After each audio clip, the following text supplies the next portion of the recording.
The morning mist clung to the Allegheny River like a shroud of destiny as Major George Washington, barely 22 years old, urged his horse forward through the dense Pennsylvania wilderness. It was the 28th of May, 1754, and the young Virginian had no idea that his next decision would plunge to continents. Into 7 years of devastating warfare. Behind him rode Christopher Gist, his weathered guide, at 40 colonial militiamen whose muskets gleamed dully in the filtered sunlight. Ahead lay Jumonville Glen, where French forces under Ensign Joseph Callan de Villiers de Jumonville had established a small encampment. What happened in that secluded valley would echo through the halls of Versailles and Westminster, setting in motion events that would reshape the map of North America forever. The French and Indian War, as it would come to be known in the colonies, was far more than a simple territorial dispute. It was the North American theater of a global conflict that historians would later call the 7 Years' War, pitting the great European powers against each other. In a struggle for continental supremacy, the stakes could not have been higher. Control of the Ohio River Valley, the fur trade that sustained entire economies, and the very future of European colonization in the New World. Washington's orders from Governor Robert Dinwiddie were clear but diplomatically ambiguous. Investigate French encroachments in the Ohio country and, if necessary, drive them out. The young major had already delivered an ultimatum to the French commander at Fort Le Boeuf the previous winter, demanding their withdrawal from what Virginia claimed as its territory. The French response had been polite but firm. They would not abandon their posts. As recorded in the Pennsylvania Gazette's accounts of the period, tensions had been building for months along the disputed frontier. French forces, supported by their Native American allies, had been constructing a series of forts designed to control the headwaters of the Ohio River. The British colonists, particularly those from Virginia, viewed this as an intolerable threat to their own expansion westward. The glen itself was a natural amphitheater, surrounded by towering trees that had stood sentinel for centuries. As Washington's party approached, they could see smoke rising from the French camp. 35 French soldiers, mostly Marines and Canadian militiamen, were preparing their morning meal, unaware that their movements were being watched by hostile eyes. What transpired next would be debated by historians for generations. According to Washington's own account, the French fired first after being called upon to surrender. The French survivors, however, claimed that the Virginians attacked without warning, murdering Jumonville as he attempted to read his diplomatic commission. The truth, like so much of what happened during those chaotic morning hours, was lost in the smoke and confusion of musket fire. The engagement lasted less than 15 minutes, but its consequences would span decades.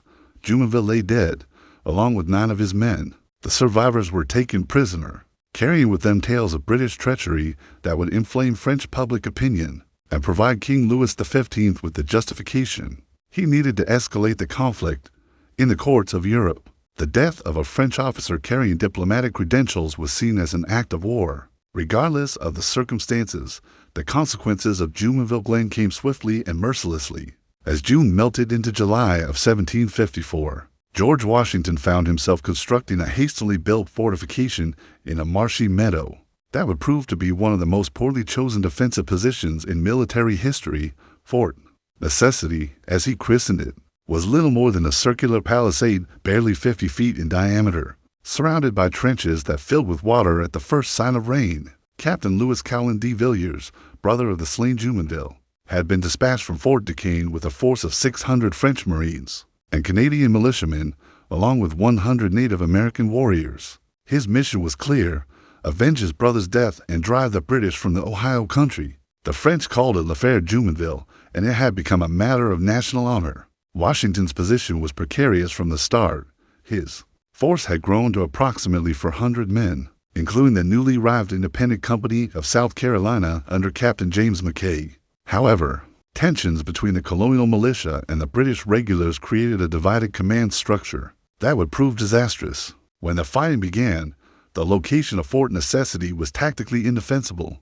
Situated in great meadows, the fort lay in a natural depression surrounded by wooded hills that provided perfect cover for attacking forces. Military historians have long puzzled over Washington's decision to make his stand in such an exposed position, though the young colonel's inexperience in wilderness warfare clearly played a role, as documented in the colonial records maintained by the Virginia Historical Society.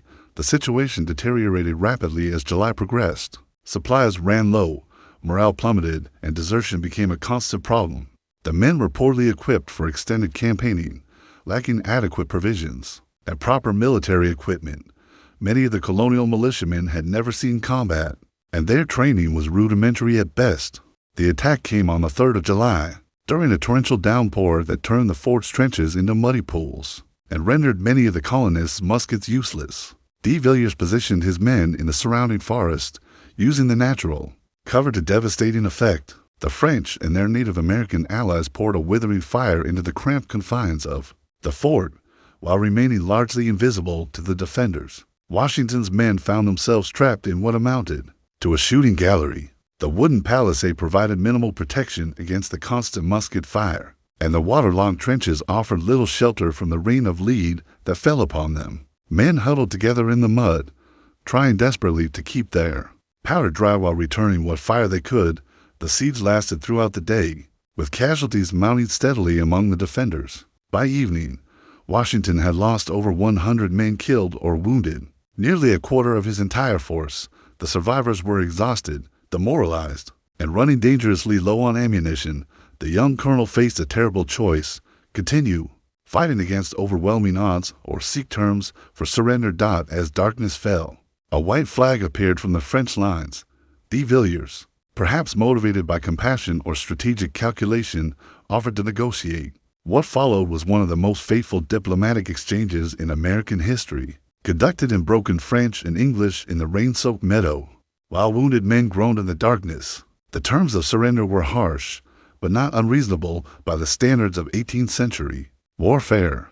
The surviving British forces would be allowed to withdraw with their arms and personal effects, but they would be required to sign a document acknowledging their defeat and promising not to return to the Ohio country for 1 year, unknown to Washington, who spoke no French. The document also contained a phrase that would haunt him for years, an admission that he had assassinated Jumonville. The humiliation at Fort Necessity reverberated through the corridors of power in London like a thunderclap. King George II, already suspicious of French intentions in North America, authorized a massive military expedition to reclaim British honor and secure the Ohio River Valley. The man chosen to lead this ambitious campaign was Major General Edward Braddock, a 60-year-old veteran of European warfare whose 45 years of military service had been spent entirely in the disciplined, formal battlefields of Europe.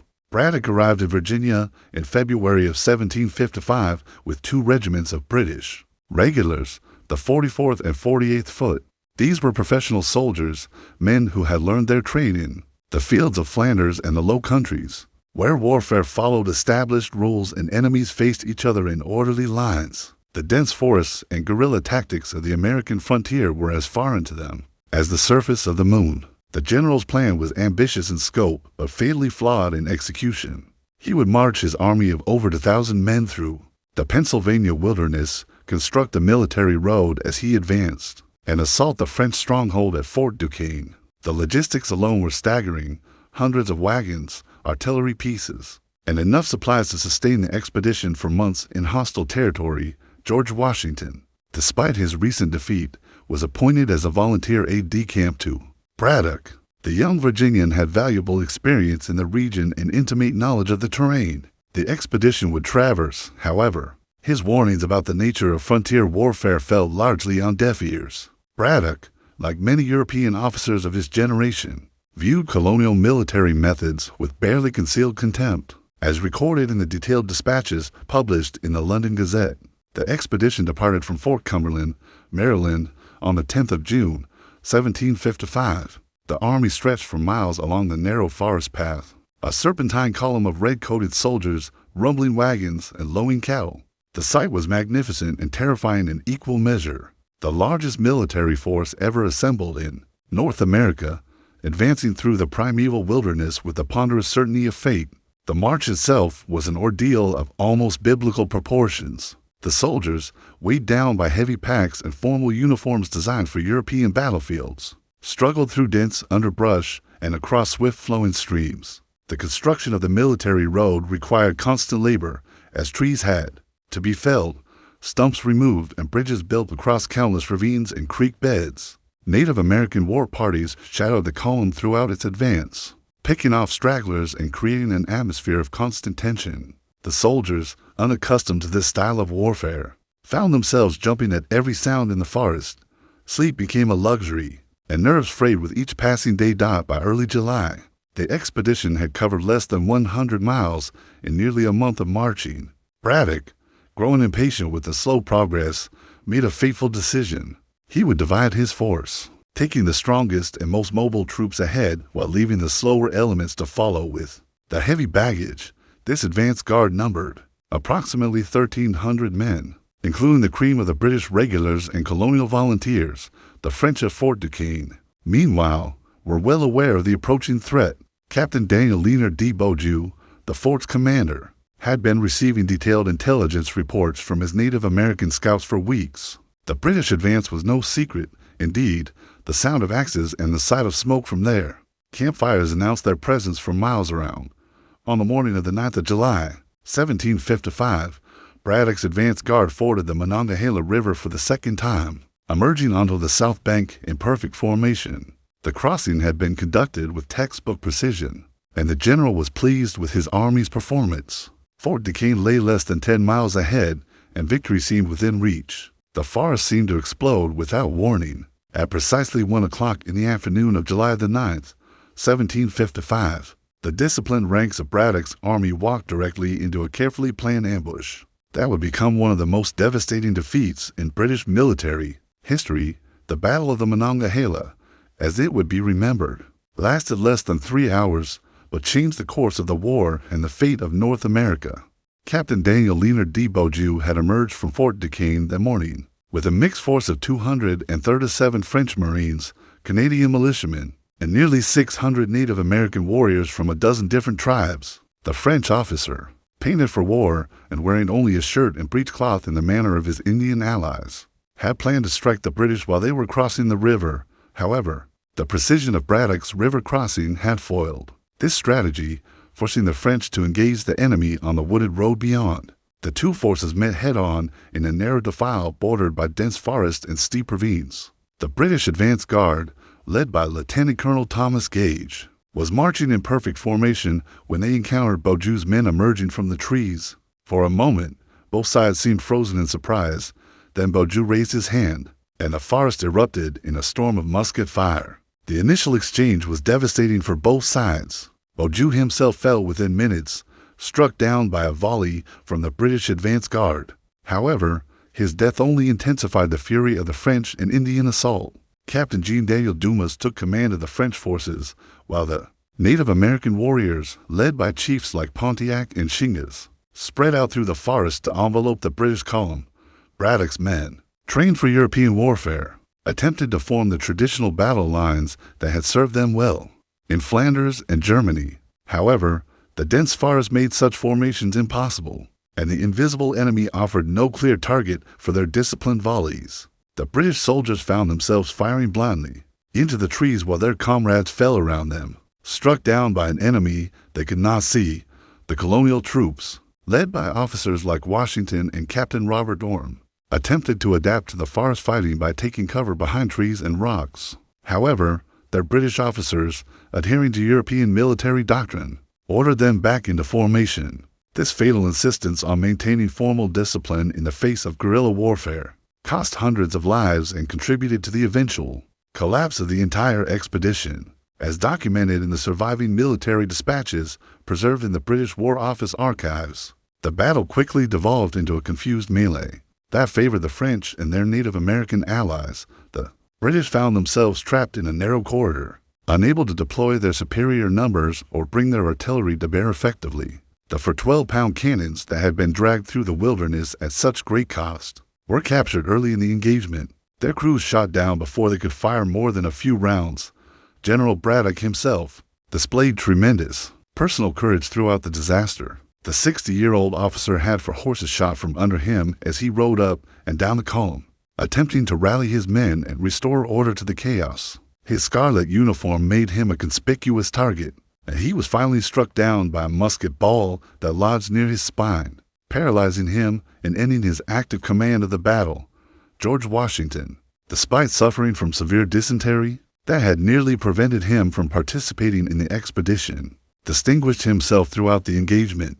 The young Virginian had the horses killed beneath him and for bullet holes through his coat, yet he continued to carry messages between the scattered units and assist in the evacuation of wounded officers. His performance during the battle would later be credited with saving the remnants of the British force from complete annihilation. The retreat began in the late afternoon as the surviving British soldiers abandoned their positions and fled back toward the river crossing. The withdrawal quickly became a rout, with men throwing away their weapons and equipment in their desperate flight from the forest. The French and Indian pursuit was relentless, and many wounded soldiers were left behind to face a terrible fate at the hands of their captors. The destruction of Braddock's army set shockwaves throughout the British colonies that reverberated far beyond the immediate military implications. News of the catastrophe reached Philadelphia, New York, and Boston within weeks, carried by survivors who painted harrowing pictures of professional soldiers fleeing in panic through the Pennsylvania wilderness. The psychological impact was devastating. If Britain's finest troops could be so thoroughly defeated, what hope did the scattered frontier settlements have against French and Indian war parties? The answer came swiftly and brutally. Within days of the Monongahela defeat, Native American war parties began streaming out of the Ohio country like a flood unleashed. The Delaware, Shawnee, and Mingo tribes, emboldened by the British defeat and supplied with French weapons and ammunition, launched a coordinated assault on the Pennsylvania, Maryland, and Virginia frontiers that would continue for the next 3 years. The frontier warfare that followed was unlike anything the colonists had previously experienced. This was not the formal siege warfare of European battlefields, but a campaign of terror designed to drive the British settlers back across the Appalachian Mountains. Isolated farmsteads disappeared overnight, their inhabitants killed or carried off into captivity. Entire communities were abandoned as panic spread through the backcountry settlements. Fort Granville, located in present-day Pennsylvania, fell to a combined French and Indian force in late July of 1755.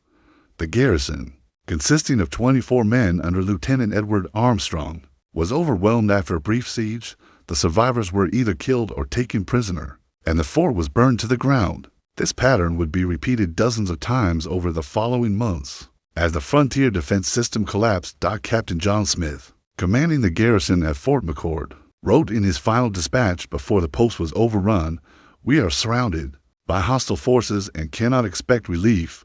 The enemy shows no quarter, and our situation grows more desperate by the hour." The fort fell on the 1st of August, and Smith's body was found scalped and mutilated among the ruins. As reported in contemporary accounts published in the Pennsylvania Gazette, the refugee crisis reached staggering proportions. Thousands of settlers fled eastward, abandoning their homes and farms to seek safety in the more established communities near the coast. The roads leading to Philadelphia and Baltimore were clogged with wagons, carrying frightened families and their hastily gathered possessions. The colonial government struggled to respond effectively to the crisis. Pennsylvania, dominated by Quaker pacifists who opposed military action on religious grounds, was particularly slow to organize an adequate defense. The assembly debated while the frontier burned, and precious weeks were lost while political leaders argued over funding and strategy. Virginia's response was more decisive, but equally inadequate. Governor Robert Dinwiddie authorized the construction of a chain of frontier forts designed to protect the colony's western settlements. However, these posts were undermanned and poorly supplied, serving more as refuges for fleeing settlers than as effective military installations. The Virginia Regiment, now under the command of Colonel George Washington, was stretched impossibly thin along a frontier that extended for hundreds of miles. The strategic implications of the frontier warfare extended far beyond the immediate military situation. The French had succeeded in creating a barrier of hostile territory that effectively cut off British expansion westward. The lucrative fur trade, which had been a major economic factor in colonial development, was now completely dominated by French merchants operating out of Montreal and Quebec. Perhaps most significantly, the frontier warfare demonstrated the crucial importance of Native American alliances in determining the outcome of the larger conflict. The tribes that had allied themselves with the French possessed intimate knowledge of the terrain, superior skills in wilderness warfare, and the ability to strike quickly and disappear before colonial forces could respond. Their Participation transformed what might have been a conventional European-style war into a brutal struggle for survival. The cultural impact of the frontier warfare was equally profound. Stories of Indian atrocities, many of them exaggerated or fabricated, spread throughout the colonies and created a climate of fear and hatred that would persist for generations. The image of the savage Indian became deeply embedded in the colonial consciousness, influencing attitudes toward Native Americans. Long after the immediate crisis had passed, the year 1757 marked the nadir of British fortunes. In North America, the spectacular failure of Lord Loudoun's expedition against Louisbourg, combined with the stunning French victory at Fort William Henry, left the British colonies reeling and their military reputation in tatters. However, the seeds of eventual victory were already being planted in the corridors of power in London, where a new generation of leadership was taking control of the war effort. William Pitt the Elder, later known as the Great Commoner, had been appointed Secretary of State for the Southern Department in June of 1757. Unlike his predecessors, Pitt understood that the war in North America was not a sideshow to the main European conflict, but a crucial theater that would determine the future balance of power between Britain and France. His strategy was revolutionary in its scope and ambition. Britain would dominate the seas, while subsidizing European allies to fight the French on the continent, freeing British resources for a massive assault on French positions in the New World. The transformation of British strategy began with a fundamental change in military leadership. The elderly, hidebound officers who had presided over the disasters of the previous years were replaced by younger, more aggressive commanders who understood the unique requirements of American warfare.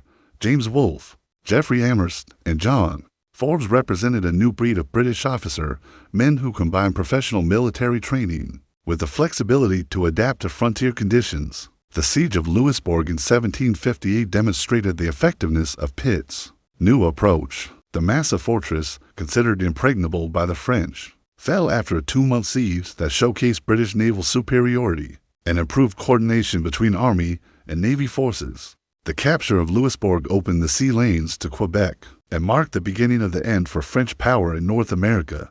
Simultaneously, Brigadier General John Forbes launched a methodical campaign to capture Fort Duquesne, the key to French control of the Ohio River Valley. Learning from Braddock's mistakes, Forbes advanced slowly through the Pennsylvania wilderness, building a series of supply bases and maintaining secure lines of communication. His army included substantial numbers of colonial troops who had learned to fight effectively in the forest environment. The Forbes expedition demonstrated how British military doctrine had evolved since the disasters of 1755. Instead of rigid European formations, the army moved in loose columns that could adapt quickly to changing terrain. Colonial Rangers, led by officers like Robert Rogers, provided advanced reconnaissance and screened the main force from enemy attack. The integration of British regulars and colonial troops had finally achieved the effectiveness that had eluded previous commanders, as documented in the military correspondence preserved in the British National Archives. The French position in the Ohio country had become untenable by the autumn of 1758, cut off from supplies and reinforcements. The garrison at Fort Duquesne numbered fewer than 500 men. Captain François-Marie Lamarchand de Lignery, the fort's commander, faced an impossible situation. He lacked the strength to meet Forbes' army in the field, yet could not hope to withstand a siege with his depleted forces. The French decision to abandon Fort Duquesne came suddenly and dramatically. On the night of November the 24th, 1758, Lignery ordered his men to pack their essential supplies and prepare to evacuate the fortress that had controlled the Ohio country for nearly 4 years. The withdrawal was conducted under cover of darkness, with the French hoping to reach the safety of Fort Michaud before Forbes' army could intercept them. The destruction of Fort Duquesne was carried out with methodical thoroughness. The French packed their cannon and military stores, demolished the fortifications, and set fire to the wooden buildings. The explosion of the fort's powder magazine lit up the night sky and could be heard for miles around. When Forbes' advance guard reached the site on November the 25th, they found only smoking ruins and the charred remnants of French power in the Ohio Valley. The symbolic significance of the fort's destruction extended far beyond its immediate military value. For the first time since the war began, British forces had successfully driven the French from a major strategic position. The Ohio River Valley which had been the original cause of the conflict, was now firmly under British control. The long road back from the disasters of 1754 and 1755 had finally begun. The climax of the French and Indian War came with the dramatic siege of Quebec in 1759, a campaign that would determine not only the fate of New France, but the future character of North America itself. The young General James Wolfe, barely 32 years old, had been entrusted with perhaps the most challenging military assignment in British history, the capture of a city that had never fallen to foreign assault and was defended by some of France's most capable officers. Quebec presented formidable challenges to any attacking force. The city sat atop towering cliffs that rose nearly 200 feet above the St. Lawrence River, surrounded by strong fortifications that had been improved and strengthened over more than a century of French rule.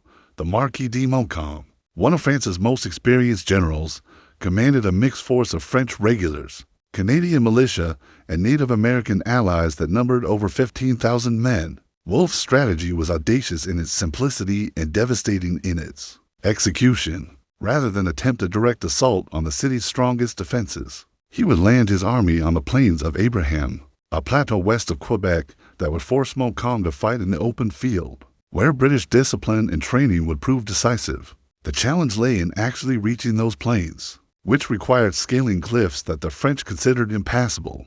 The preliminary phase of the siege lasted throughout the summer of 1759.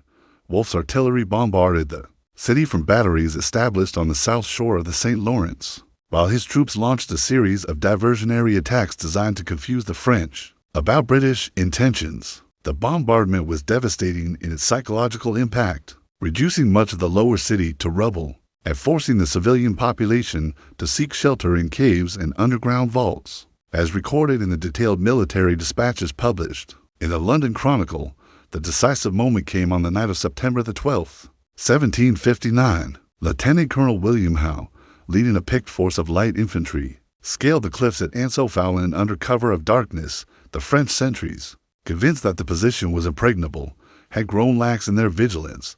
By dawn, nearly 5,000 British troops had reached the plains of Abraham and formed battle lines within sight of Quebec's walls. Montcalm's response was swift, but ultimately fatal. Rather than waiting for reinforcements or attempting to starve out the British force, he chose to attack immediately. The French general, perhaps recognizing that delay would only allow more British troops to reach the plateau, marched his army out of the city's fortifications and deployed them for battle in the traditional European manner.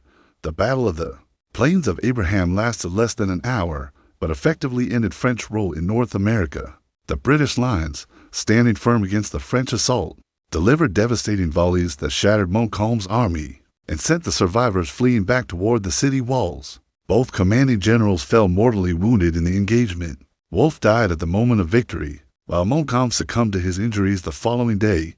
The capture of Quebec was followed by the fall of Montreal in 1760, marking the effective end of French resistance in North America. The Treaty of Paris, signed on February the 10th, 1763, formalized what the battlefields had already decided. France ceded all of its North American territories east of the Mississippi River to Britain, while Spain received Louisiana as compensation for its losses in the war. The consequences of the French and Indian War extended far beyond the immediate territorial changes. The conflict had cost Britain an enormous sum of money, leading to increased taxation of the American colonies that would eventually contribute to the American Revolution. The removal of the French threat also eliminated one of the primary reasons for colonial dependence on British military protection, fostering a growing sense of American independence and self-reliance. Perhaps most significantly, the war had demonstrated the military potential of the American colonies. Officers like George Washington, who had learned their trade in the wilderness campaigns against the French, would later apply those lessons against their former British allies. The colonial troops, who had fought alongside British regulars at Louisbourg and Quebec, had gained valuable experience in large-scale military operations that would prove crucial in the conflicts to come. The French and Indian War was truly a turning point in American history, marking the end of the colonial period and the beginning of the long journey toward independence. The untold stories of courage, sacrifice, and determination that emerged from the forests of Pennsylvania and the plains of Quebec would inspire future generations of Americans and shape the character of the nation that would eventually emerge. From the British Empire, the young major who had fired the first shots at Jumonville Glen would, within 2 decades, lead a revolution that would transform the world.